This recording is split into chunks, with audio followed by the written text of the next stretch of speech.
Welcome, love. I'm here today with my dear friend Adapia, and she's going to share with us her bio, and then we'll get into the juicy topics of self-healing and women's empowerment. So good to be here. So good to see you. Thank you for having me first and Absolutely. foremost.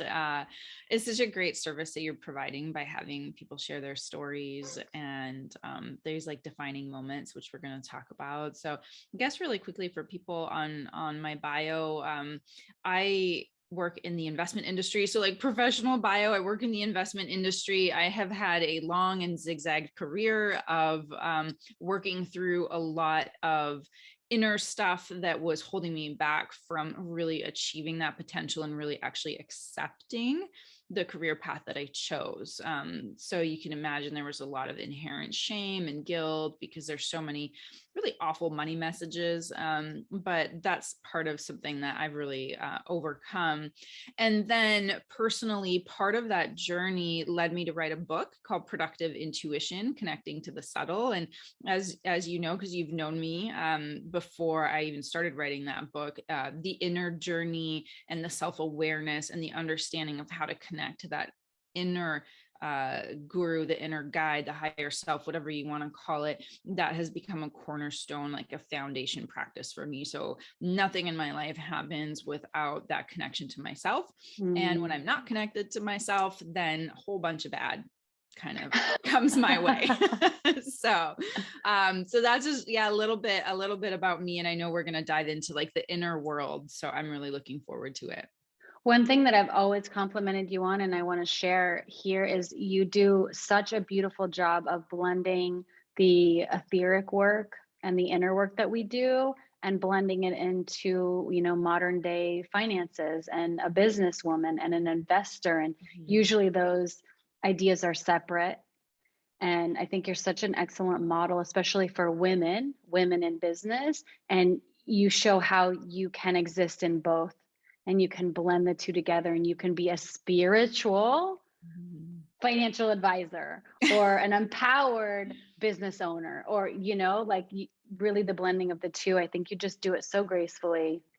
Thank you. I really appreciate that. Yeah, it's been quite the journey of finding how to do that for myself, because that was always like the two things were sort of bumping up against each other. And I was either in one camp or the other camp. And that was really part of the awakening that I went through starting in 2017, where I needed to find the spiritual and then integrate it back in to the sort of the life that we're told that we need to lead, right? And it's not wrong. And we all do it. We all have the conditioning. We all think we need to go for certain things, and we do. And then we hit a point in our lives, usually where we don't understand why that's something's going wrong with that. And normally what we try to do is just like clench onto it, which is also what I did.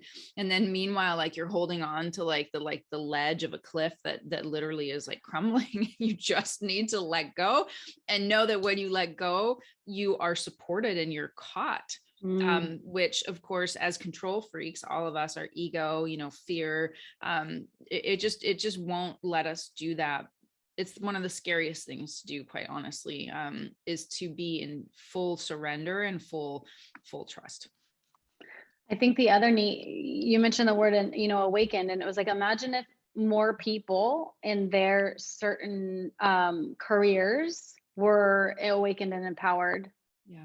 What that would look like for our society, to still remain where they're working, but just have that inner light turned on and that self-awareness turned on, things would radically change. So the fact that you like took a step aside, did some really deep healing, cleansing work, and then took that and integrated that back into business so that you could be a leader in business, to be an entrepreneur, but also to be very self-aware in that container. And what that does, I kind of see you as a lighthouse, right? We need more people like you in the schools and the hospitals, right, and all in our systems. We need people that are awake and empowered and that still want to do, this work. And so I see you just kind of like as a beacon of hope. And that when someone's ready too, when they are also in business, but you're like that lighthouse, right? Shining. Yeah. that if they ever feel the call or have questions or, because we're Yeah. spiritual beings. So even though it might be dormant in people, they might Yeah. suppress it, but it doesn't go anywhere. You are, it is what you are. Yeah. Right. So Exactly. I think to have you and others just in all these different sectors, I think is so critical really Mhm. to, the evolution of the planet. Yeah, and there's so many these Mm. past few years. I've noticed there are a lot of people that are waking up, or they're sort of coming out of the spiritual closet, or whatever it's called. They're self-optimizing. I mean, when you look and you step back and you look at it on a whole, it's all the same thing. It's just got different names. So Yes. it's been really amazing, and encouraging to see the response from people, and to see the permission we give ourselves, because we all actually really want to be more of ourselves and not spend so much time and so much energy on who we're supposed to be. There's so much energy that we waste there, and the stress that it creates and the anxiety, and you see it in a lot of the mental health research that's coming out, and Mm. just unprecedented levels of stress and anxiety and alcoholism and suicide, and it's really sad. And it's also a call to go inward. Autoimmune disorders, which is, something that I have had for a really long time in my life, and so much. And if we don't connect back in, no amount of medication, no amount of wine, no amount of, shopping therapy is going to help us with what we're actually seeking, which is a sense of inner peace. Mm. So with that intro, do you want to go into kind of your, relationship with your body and the healing journey and kind of what that evolved into, and Yeah. the precipice of where things like really started to get better and what that took? Mhm. Yeah. So, I mean, the relationship with my body, we could kind of see it in two ways, right? Because on the one hand, like there's the conditioning and like the mental illness of wanting to be thin and not treating my body right. So there's that, right? I think most women probably have that, something I still struggle with to some degree. So, definitely that. Mhm. I want to be part of the narrative that revolutionizes that concept. Yeah. That's something so that's something so close to my heart, of changing the way women see their bodies. Yeah. And you're such a beacon to me for Mm. that. Like, because there are those days when, I probably spend like more time judging my body than I do checking my email on certain days. Right. And you got it. Like we do. It's quite incredible when you take the time to notice Yeah. how much time, like how much energy, and it's mind blowing. Or It's even like, how conditional it is, right? You yeah, just automatically do it and then you're like, what just happened? yeah, I just judged myself, right? All you did was yeah. like walk by a window and Oh it yeah. happened so fast. You're Yeah. like, wait a minute, what? I didn't even get a Yeah. second to, like, it's just, it's ingrained. It's so deep. Yeah. Yeah. So Yeah. sad. And it's a hard practice. Like even this morning, I was working out, and I made it a point in the mirror to be happy and grateful and loving of my body, instead of like, oh, my Mm. legs are so much bigger than I want them to be, and whatever that. Because I've had times in my life where I have been what I consider to be, or what I have a preference to look like physically. And ironically, those times in my life, and this is skinny essentially, have come with illness, and this thing that my body goes through where it will just shed, and I have no control over it. Like nothing really changes. Like I've tried it in other ways where I'm okay, I'm going to eat differently, I'm going to work out differently. I'm Body wondering what does happened nothing. emotionally and spiritually, though. The shedding. Oh no, I know what it is. It's because I was shedding something else. Like I was going through a type of death cycle. And I'm called to cut my hair usually in these cycles. So I chop my hair off, I go get the pixie, and then my body sheds. But I'm also going through insane death cycles in my life of shedding something that's no longer working. So it's a transformation. and it's almost like clockwork, and I feel it coming on. I feel and I see and I notice, oh, I'm going to cut my hair. I'm really feeling like I need to go back to this, and then boom, and then the body just goes with it. But externally there's death and destruction. So for what that's worth, I don't know, but I'm aware of that. I'm aware of that cycle. And and then there's been the illness. So I was the illness, which has devastated my body a couple times. So I want to pause you real quick, because body image is so important, I think, especially to my community. What do you do to combat or change or rewire when you find, especially on those days where it's pretty intense and it's over? Like, what's your practice to recondition yourself to a place of love and acceptance? Like, what are you currently doing? What are your tools? I walk away from the mirror. Like, I literally like take away the ability for myself to basically do that to myself. So like, it's like walk away from it if you can, like, just kind of like stop, like distract myself with something else is essentially like the number one kind of thing. Because there's that physical, like action oriented, like material world part, which is the very first part for me. And then I go focus on something else. I literally, for me, in those moments when it's really, really bad, I also have to let it play out in a way. I'm a big proponent of the letting go technique, which is really letting it be with you technique until it lets you go.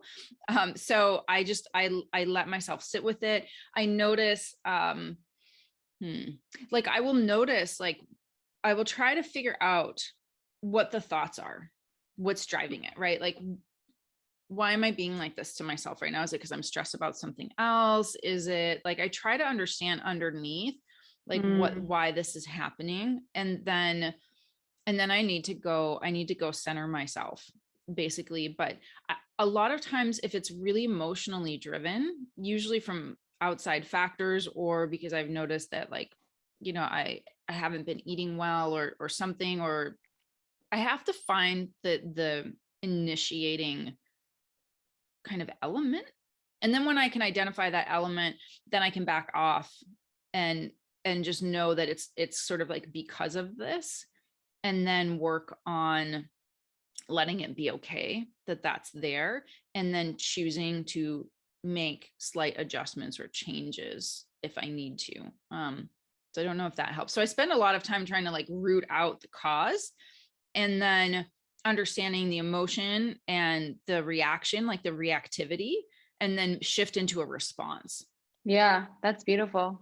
A lot of what I do is I do a lot of like preventative, almost like preventative care. I'm doing so much of building myself up that when it comes around, I already feel so strong and empowered that when that conditioning, or I pass that mirror, or my clothes are too tight, or whatever the trigger is, since I've done so much work to really build myself up to a place of like just feeling really good about myself, this feels so small. Right. Yeah. And then when I don't do this work, when I don't put in the time and the effort, when things are fine, then this feels overwhelming and gigantic, right? Like I'm just nothing because of this small trigger. So for me, I found the preventative work when things are fine, really working there and strengthening that helps those triggers stay really minuscule. And then I can move on real quickly because I'm just rooted in a place of empowerment and love from all the affirmations, all the I love yous, all the, all that, just almost filling the cup up. Yeah. Because the triggers will come. And if it catches you off balance, yeah, it's true. It's true. Yeah. I think that's a really important point. Like, like preventative action, like everything in the preventative space, which is a practice, which is something that is, big for you, and you teach so well. It's a practice. Like it's not, in our society, everything is like, take a pill, take a magic pill, take the 10 steps or do the 10 steps and you will be changed forever. And the reality is that you have to take those 10 steps every day, every 30 minutes, like it's a practice. It's not just a one and done. I mean, even when you do your hypnosis, and it's like, fine, you can go in there. I'm sure of this. But you still need to take action outside of it. Right. And you still need to come back, because it's not just, oh, let me get rid of this one belief this one time and I will be cured. It's, there's so much underneath that. It's a Pandora's box. It's like, oh, boop, I just let everything out and I have to deal with all these other things, and they're going to come back, and I'm going to take on some energy, and I'm going to take on some stuff, and I have to go revisit this other thing. And it's not ever complete.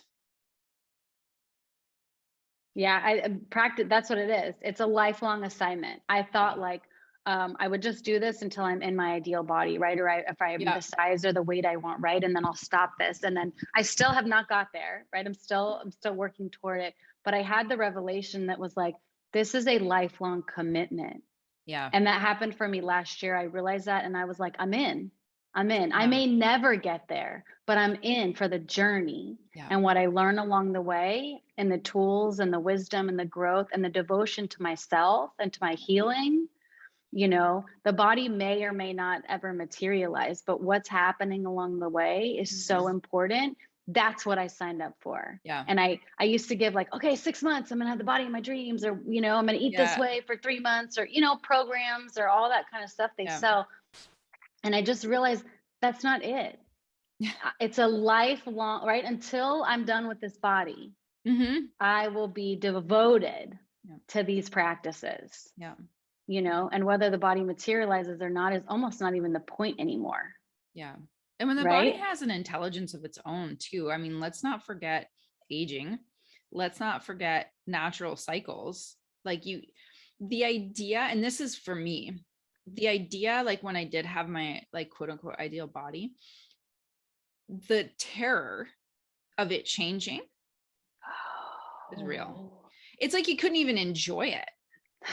It was terror around, because I think on a certain level, I knew that when I was at my thinnest or my fittest required so much work for me to be that, because it wasn't my body's natural state to be like that. It required, right? Like if you think about bodybuilders or, fitness models or what have you, it's their job to look like that. And they work at it. Like they literally work at it. And that's what they have to do. And I was terrified all the time. Oh, I can't eat this because I'm, tomorrow I'm going to wake up and I'm going to, like, it was crazy talk in my head. It was terrifying. And it's also not natural. Nothing stays static. So again, crazy. I can't even tell. We just had a transfer of energy. I mean, I felt that land in my aura so deeply when you talked about the terror, that it's almost like you can't even enjoy it. No, like, you can't. No, that's not sustainable or fun. No, it's not. It's horrible. It's horrible. It was. Nobody talks about this part, right? They just talk about get your ideal body, right? Nobody's talking about that. Yeah. It's important. And I'm sure there's people that have the mental piece like dialed in. I didn't have it dialed in because it wasn't how I got there, wasn't healthy. So I think if those it's important to have both. Yeah. But you know me, I'm like an all or nothing person. So I'm not gonna, I'm gonna do something. I'm gonna get there. I'm gonna get there as fast as I can, most direct, like painful path, because that's what I do for whatever reason in my life. Right. Everything. I'm like, what's the most difficult way of achieving this? Is me unconsciously. Is that you're on an accelerated learning path. So even though it's challenging, what happens for you, you learn in 6 months what could take somebody 5 years. 100%. So there is benefits to that hard, challenging, quick path, Yeah. And I laugh about it, right? Because I know myself, and I don't think it's a bad thing. I just know that that's who I am. Like, I know my level of resilience. I know my level of strength. I know I have a preference not to go through crises. Obviously, but I have no control over a crisis hitting me. It's my preference that it doesn't happen, but I don't stay attached to the, an outcome that I want. Goals are fine, but really you have to let go of them and trust the process that's going to get you to the intention that's behind the goal. Right. So from that, let's go ahead and move into your talking about crisis. Yeah. Yeah. So last November, just about 12 months ago, actually, exactly 11 months ago, my body kicked into a health crisis, the likes of which I have never experienced. So, and I was not expecting it. Didn't see it coming, even though I could have. But I'll start by saying I was diagnosed with Crohn's disease, which is an autoimmune disorder of the small intestine and of the lining of the intestinal walls when I was 16. So at the time, they were just coming out. This is like 97, just like a couple years after. They came out with biologics. So it's basically this medicine that gets infused into your blood, and it turns off your TNF alpha inhibitor, which is the source of inflammation. But it was experimental, and it was just not something that was available. When I was diagnosed, I was put on insane amounts of anti-inflammatories and antibiotics. But by this insane, is back I when mean you were 16? when I was 16, 20 grams a day. Because it was so bad. And I had to have surgery, and I got like 18 inches removed when I was 18 years old. Really intense, like really tough. It's a really challenging one. And a lot of people know about IBS, and like, I can't remember the numbers, but I think it's like 1 in 10 people, something really high, or 3 in 10 have IBS, which is not the same. It's not chronic, and it's not incurable, because autoimmune does not have a cure. It only has treatment. So colitis is the other one. There's Crohn's, and then there's colitis. I managed over the years, though, through diet, through stress management, and also mentally, by not making it my identity. I managed to basically keep it at bay. And I remember in my 20s, doctors would say, "Oh, you need to be on medication for maintenance." And I said, "Look at me, I'm fine. There's nothing wrong with me. I'm not going to take medication just to be on maintenance when I have no symptoms. There's no ulceration." So, I wasn't on medication. So I haven't been on medication since I was about 25. It's a really long time. And I always managed it by just eating right. Like, I knew the trigger foods. I knew the things that were harmful. I would maybe go through bouts here and there where it would flare up. So last year, let me pause you real quick. I have a question. What is a flare up? Like, what is that? What do you experience in the body when you have a flare up? So normally, what happens is there's basically just like your intestines are full of ulcers. And so you will basically just have a lot of diarrhea all the time. You cannot digest food. You can't absorb vitamins. So you have energy loss, you lose your appetite. There's various levels of it. So it's a very challenging, socially challenging, like people that have this, like, they map out where bathrooms are wherever they go, because you never know. It might just hit you. You don't even have to eat. And it might just hit you. Don't even have to eat. And so it can get really bad. Some people who have it in very severe forms live on an IV when it gets so bad, because they need the nutrients, right? Because they're not getting any. Zero. Yeah. And there's cases where the doctors cut the whole thing out, and they put basically a pouch that collects the waste that comes out of your stomach. So it can get really intense, like in its like when it can go all the way. So a flare up will be any variation or degree of having like diarrhea and loss of nutrients, loss of energy, loss of appetite. So that's Okay. a flare. So last year, and I had been, you know, largely symptom free. I had a little bout in the summer, which is here's the thing where I didn't really pay that much attention. I had a bout for about a month, and I was and enough that I thought something's up, and then it went away. So I thought, okay, you know, I took some good vitamins, like I shored up my supplements, and then it went away. 2020 for me and for a lot of people was a really stressful year. I had a lot going on, like just a ton going on. And I was not paying attention. I really didn't think through how much stress my body was under. I moved, right? I moved into this new home, that whole process, like sold a home, moved into this one, launched a book, so much stress, so many different things going on, plus work. So about like 3 days after we moved in, my body precipitated into a flare. But here's the thing. I didn't think it was the Crohn's at first, because I was like, there's no way. I haven't been sick. Like, this is not going on.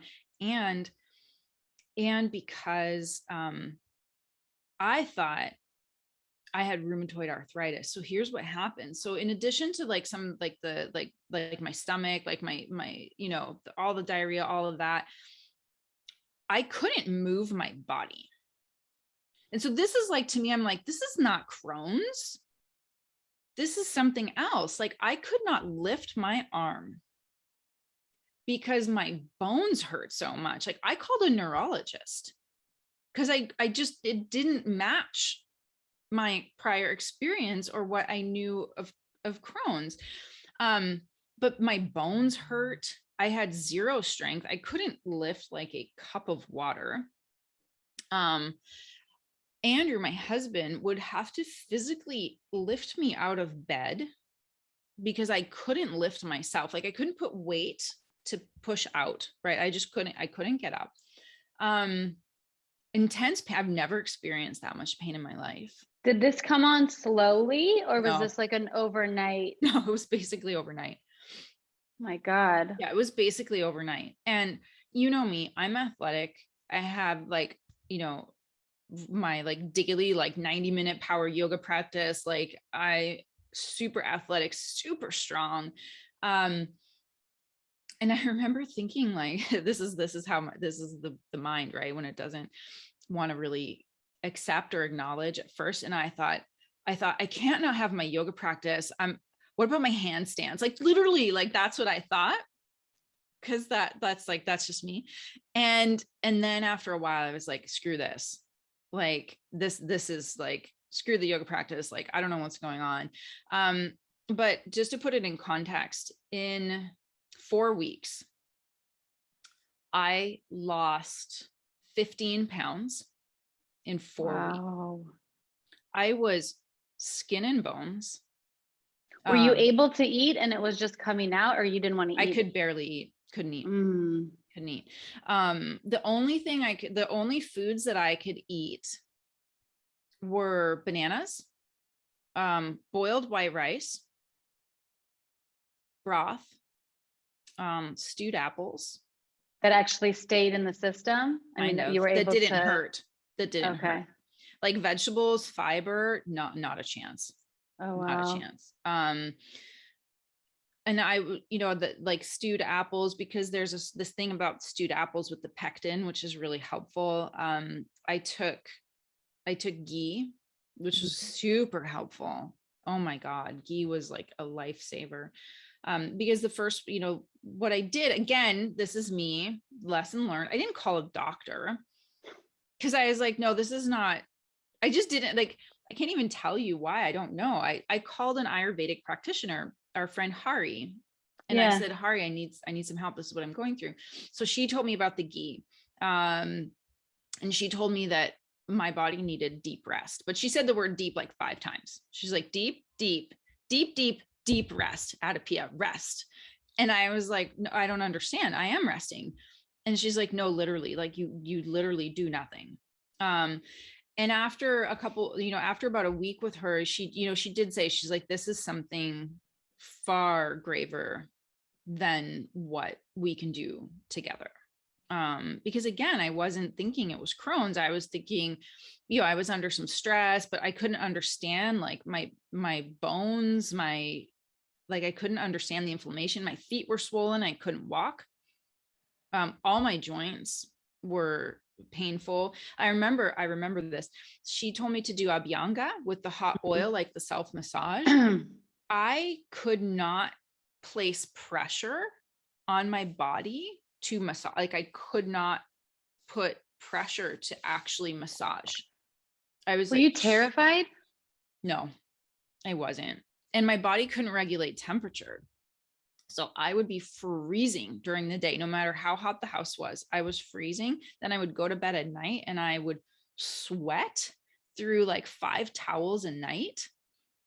And I would wake up cold and clammy. And in the mornings, like Andrew would I have a sauna, as you know, would like turn the sauna on and preheat it so I could go heat up, and or a hot shower. Like I couldn't function without a hot shower because of without heat, because my body was just devastated. I mean, I was just shedding, like with the purge, like just purging. I don't know what I was purging, but that's what was happening to me. So I was basically debilitated. And because I couldn't eat, because of the pain I was in, because I wasn't sleeping, I was in an altered state, which I recognize after the fact. But I was in basically an altered state because I would pass out during the day because I wasn't able to sleep at night. And I had about 10% of my life force. Like I recognize I had about 10% of my life force, which was a really profound experience because I was able to be so present. Like I have never really experienced so much love and gratitude for being alive. As my body was deteriorating, I had to come to terms with who I thought I was when my body was fully functional and who I really am, because I'm not my body. I'm not the able-bodied person that I was. And it was a very profound experience of still being me and yet not being me. And I would cry out of gratitude, and I wouldn't cry because I thought I was dying or that I would die, but I would sometimes I would just weep out of just so much love for the people around me, like Andrew, my friends, people who would check in on me. Like it's still like, I get emotional thinking about it because I've never been so like present. And so, no, I wasn't scared. And why do you think that is? Like, why do you, I don't know. What a gift. Yeah. I feel fear just talking to you, like about, like just hearing you speak. My whole system is like, I know, and I knew that other people were scared.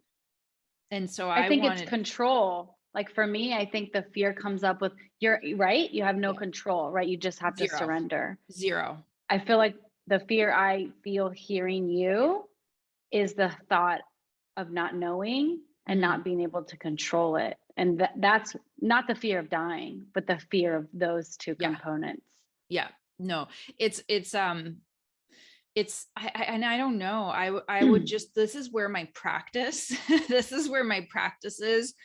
came in, but not like a conscious practice, but just the practice of noticing and of just, I was in so much trust and I was in acceptance because maybe I could never go back.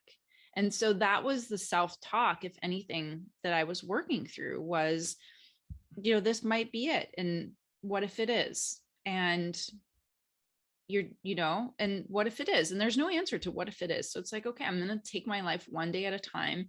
I hate physical pain and I hate being cold. So those two things I was overcome by those.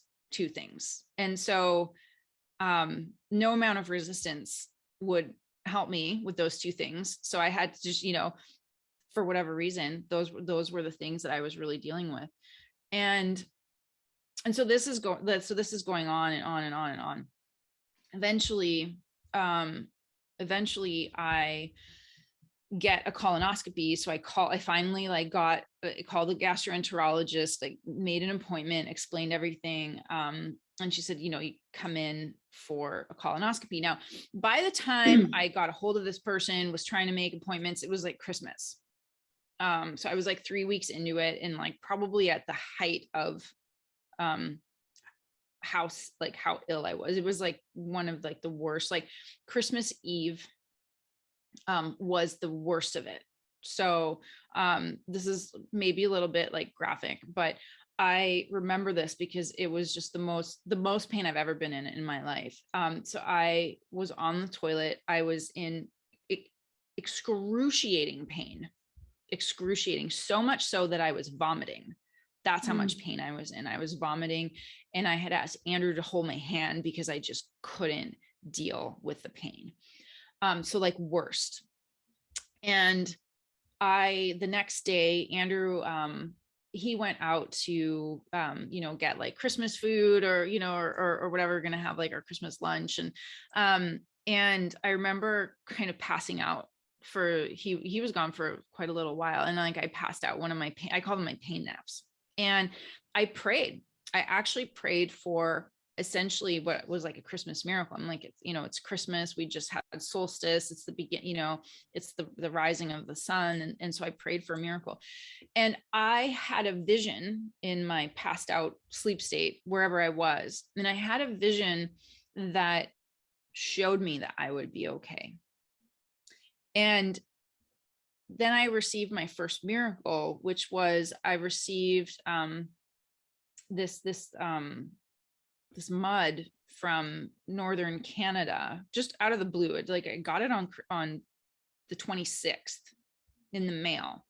And it's a compound that they've been researching it for 20 years, but essentially it really helps people who have what I have. And you just get this thing in the mail. I'm like, what is this? It's like, I open up this container, it's like mud. I don't know what's going on. And one of my sisters said, I met this gentleman up in Canada where my sisters live, who has this mud that he's been doing 20 years of research on, studying it. It really helps you. And I asked him if he could send you some. And then I spoke to him the following day for like 2.5 hours. He told me this whole story. Is amazing, incredible. Within 3 days of starting to take just a little teaspoonful 3 times a day, I was starting to get better. And I thought, this is amazing. This is incredible. So much so, because here I go again, a very anti-Western medicine, that when I talked to my gastroenterologist, I almost wanted to call off the colonoscopy. Because I was like, no, I'm getting better, blah, blah, blah. And then on the 6th of January, I remember this because I remember the Capitol riots and all of that energy and all of the crazy that was going on. I started to get really sick again. On January 14th, I went in for the colonoscopy, and my doctor, when I woke up, after the anesthetic, she came to see me. And, she was like really worried about me. She actually Do you have a trusted relationship with her, or yes. This is a new person? Well, she's new. She was new to me. Okay. But, for like, at this point I have to trust the doctor. And then, I saw the pictures, like I saw the report, like I saw what my insides look like. And so she's like, this is the worst I've ever seen. And she said, you are medically, clinically malnourished. Because at that point I weighed 108 pounds. I'm 5'7". Oh my God. Yeah. And no, I literally was skin and bone. I had nothing. Yeah. I had nothing on my body, which we can talk about later, how grateful I was for my body. and all the like the survival fat that I had been accumulating, in my opinion, for the past couple of years. It's real. It's real. No, it's real. And I understood something about my body during that time, which was it knows things that we don't. And if it, I don't know, I mean, I wasn't going to die, but if it hadn't been for that, I mean, because of your body, if it doesn't have muscle anymore, it goes after your organs. Right. I had no muscle, none. Like I lost it all my muscle, but also like most of that fat, all of it. So she's like, you are also anemic. And she's like, you need to eat. She's like, first of all, you just need to eat. And she knows, and I know that I can't really eat. And I remember looking at her and I was like, so hold on. So you're telling a 41-year-old Italian woman who's basically dieted her entire adult life that she can eat whatever she wants? I'm like, you just gave me a gift. I'm like, this is amazing. And to me, I was like, I'm allowed to eat. Now, of course, I couldn't eat whatever I wanted because it just my body just wouldn't work. But the thought of it just was really funny to me because I was like, oh, this is amazing. You just told me I can, like, I just have like license to eat. But she also said, you need to be prepared to lose your whole intestine because we're going to have to cut it out. So that was a really hard moment. Plus I was still like under the influence of anesthetics. I'd like hadn't eaten for 3 days. I was like, it's not good. So we came home and I remember going to bed that night and just kind of thinking about like, just like that really upset me. Like I was in resistance. I was in resistance to it. And then I woke up the next morning and I started to do some like research. I started to look at, people who have this, like, what if it is? So I started to prepare mentally for what I thought was not possible for me. Because I also thought about my mud. Did she say this was like just a really intense connection to the Crohn's, or was this something different? It was definitely the Crohn's. Yeah, no, it was full on Crohn's. And then she explained that like the rheumatoid arthritis sort of symptoms was because the inflammation was so extensive. Because I mean, I was doing research about lupus. I was like, this is not Crohn's. This is something else. Like, I really just couldn't land on what was going on. And she's like, no, this is definitely, like, the colonoscopy was like, no, this is definitely Crohn's. It's just the inflammation is so extensive that it's just gotten, because it's autoimmune. So it's gotten into all other kind of parts of your body. I don't understand how. I never knew that was possible, but apparently it is, because I did some more research on it. But I had to come to terms, right? Like I had to prepare myself for what she said I should be preparing for. And so I looked up people, these days, like, there's people on Instagram, there's bloggers, or people who talk about it. And I was like looking at them and like researching. And basically I was just mentally preparing myself for something that I thought was not possible for me. And so it was a real moment of just acceptance. Like I had to accept it. What else was I going to do? I had to just prepare for it. And so the more I looked and the more I read about people and the more, the more I thought, okay, well, if I remember thinking like, if I have to, I will. Like what am I going to do? Really aware of how bad it was until after. And so like, I didn't want to tell people. A lot of people didn't know how bad it was. Only Andrew did. Because I don't want anyone else to take what is mine. And it's not about not asking for help, right? Because that's a life lesson of mine as well. One of the big lessons that I learned during that time is that sometimes like I just have to receive help.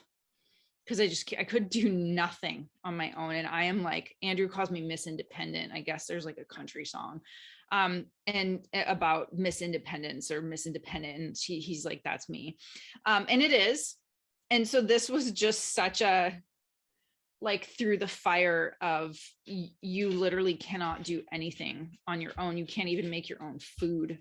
So talk about humbling, and just how aware I was of how supported I was, which is why I was never scared, which is why all I could think about was making sure that others weren't burdened with worry when I knew, because I always knew I was going to be okay, which is why I was actually really upset when the doctor was like, you need to be prepared for this next piece, like if medication doesn't work for you.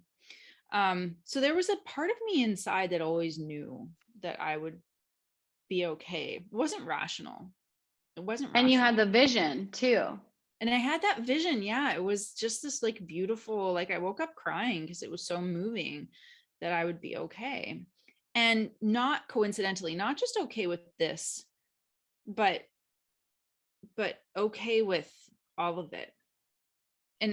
And I can't really put it into words well enough, because some people might call it like ascension or whatever that is. But, and I don't like to give it a name, and I don't like to give it an identity, even that, because I don't know what it is. I just knew that I would make it. And so I'll just leave it at that, because I don't really know how everyone wants to interpret it. And so, so here I am the next morning after the colonoscopy, after doing like all this research and basically just coming to terms and accepting that if that was going to be my fate, quote unquote, that I, whatever, bring it, I'll deal with it. I've dealt with a lot of other things in my life. Like what, I'm not going to sit there and make a big deal out of it, I suppose. And it's not like false bravado. I mean, like, there was no bravado in me. I had no energy to have bravado, but I did get up. And I remember, because like, this is the thing that happened. Because essentially, like, I precipitated into this like insane situation with my body, with my health. But then I get out of bed and I think to myself, we need to wash the bed sheets. And I hadn't been able to do chores. Like there was no way, because my fingers were like crow fingers, like arthritic. Like there was no way that I was stripping the bed for the past like month and a half. And I remember thinking I should strip the bed. And I heard a voice. That said, you can't do that. You're too sick and you're too weak. And I stopped dead in my tracks. And I thought, I'm too sick and I'm too weak. And I said, no, I'm not. I said, no, I'm not. I'm not listening to this voice. And so I turned around, and with my crow hands, it took me 10 minutes, but I stripped the bed and I carried down these sheets down to the washer, turtle paste, whatever, we got there, and walked into the kitchen. And Andrew was like, you look different. And he's like, there's color in your cheeks. There's something's changed. And I said, yeah, and I'm actually hungry. And from that day, before I was ever on medication, I started getting better, and I made basically a V-shaped recovery. Before I was ever on any medication, it basically was like, and I felt it that moment that I said no, because really I said yes to myself. And there's no rational, there's no mental, there's no thinking. It was a decision where something aligned, and I actually felt it come into my body, this energy. Just, it kind of like, it kind of like froze me in place for a minute. It just consolidated me. It was just like, boom. And I made the decision, and stripping the bed, as seemingly insignificant or silly as that is, was the physical action that accompanied the energetic decision to heal. And I have all my intestines. I'm on the biologic now, which is very helpful. I still take my mud, which is super helpful. I take all my supplements. I'm working out again. I'm certainly not as strong as I used to be. But that's okay. I gained back all the weight I lost and then some, and that's okay. And that's been, that's really been the journey. And the last thing I'll say is that, because it started with that Christmas miracle, like the solstice, like that time around Easter, I received another kind of message, which was this resurrection message, which is that time of year. And I received the insight that while I physically didn't die, something was dying. Something died shamanically, whatever you want to call it, the purging, whatever that was something that I had to go through, that I was going through that.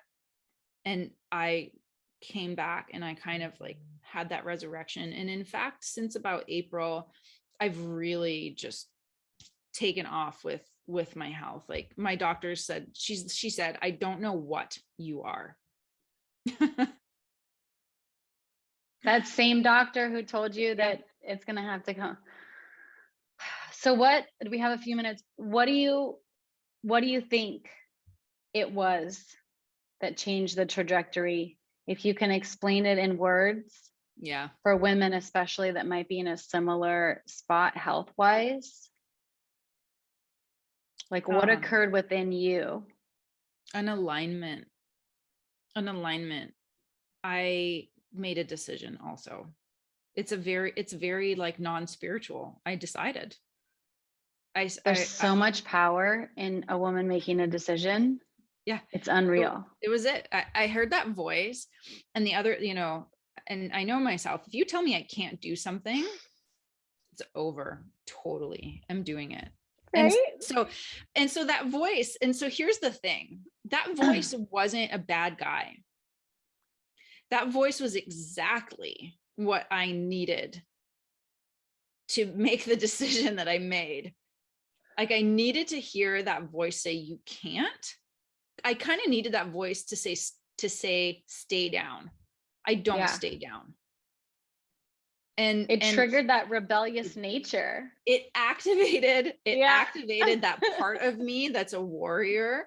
That's like, no, you did not just tell me that. Right. Like there's something there in me, and I needed it because that was the trigger, and I was aware enough, and I took the action, and I didn't think about it. I didn't think, oh, I'm going to activate the medicine Buddha, or I'm going to do any, nothing. I can speak about it in hindsight, but it was just, there was no expectation. Total surrender to what could have been the worst possible thing. No attachment to anything. And just just being me. I just like, I don't really know how to put it in words, because I guess it's like, it is what it is. And if you can accept what it is, you can make other decisions, because there's nothing stopping you from a different outcome if you've already accepted the one that you think is the worst. Yeah. Yeah. I don't know if that makes sense. It totally does. That's the part of the medical conversation we don't hear as much, is the emotional, the etheric, the spiritual component that goes along with our physical health. There's always a correlation. There's always a connection. Yeah. And I think also what's underrated also is when a woman makes a choice and puts her whole self behind it. Because we can make choices as women, but if it's half-assed or maybe, or it's not full, it's not embodied, right? But you, in that moment, you made a choice, and 100% of you was behind, like there was no other option. Exactly. And I think all the other, you know, timelines fell away and you jumped to a different timeline and then went full force on that, right? But it just, our power, our energetic power, I want us to be having more conversations about, and it's not outside, it's within.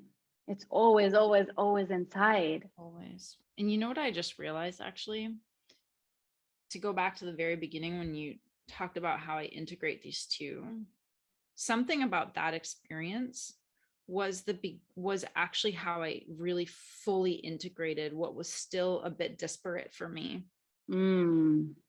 That was also part of this experience, because when I came out of it, there was a bunch of stuff gone, thoughts, doubts, whole bunch of weird things. I had no idea. And I noticed after, I'm like, oh, that doesn't trigger me anymore. I'm not bothered by that anymore. I don't have that thought anymore. That's gone. And it's not like I was consciously working on it, but all of this stuff, purging, and I will never major know. Purging. Major. I don't know what else was in there. But what it did was it brought me together. This was the integration that I needed to take this next step in my whole life, in my calling with my career. Because as you know, I'm really passionate about having women really own their wealth and like how to do that, because I learned how to do that. And it's energetic first, it's inside first, and then it's outside. But I just realized in having this conversation that was part of it, because it was a coming together. I was made whole with that decision. And it was so much bigger than what my physical body was going through, because it's a representation of inner work and energetic work and emotional work. And it's always start within. It's always find the alignment. And not everyone has to go through the big crazy like I do to get it, right? And this is the thing I'm learning. I'm like, oh, not maybe, but next time it won't happen this way, because I have more awareness of all of it. We don't need the crisis necessarily. It happens a lot. We don't need it. We just need to be more attuned to our inner selves.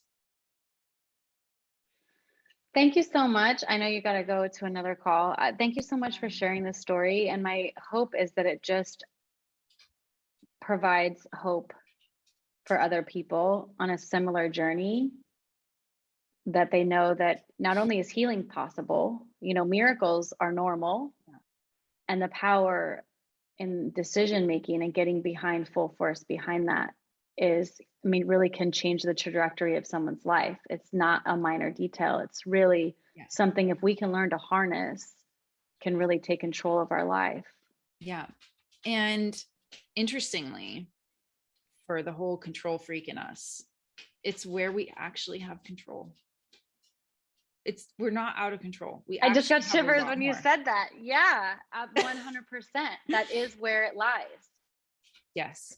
And so we actually have so much more control than we think we do when we can tap it. And so that also makes me feel a lot better, because I'm a control freak. Yeah, I know. I love you so much. Thank you for meeting me today.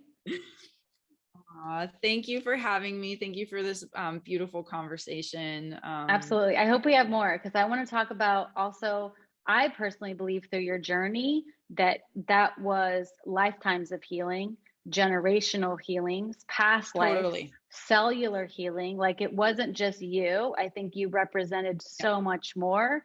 And that, you know, obviously that's a conversation for another time, but that excites me. Let's do that part too. Because I do have the knowledge, irrational as it is, that I was clearing for the world, for the collective, for my ancestors, my 100% female ancestors. So I would love to have that and get your perspective on it, because it's not something that's a thought. It's just something that I know. Yes. Totally. Okay, cool. I will schedule part 2. Yay. I can't wait. All right, love. Have a good week. Love you. Love you too.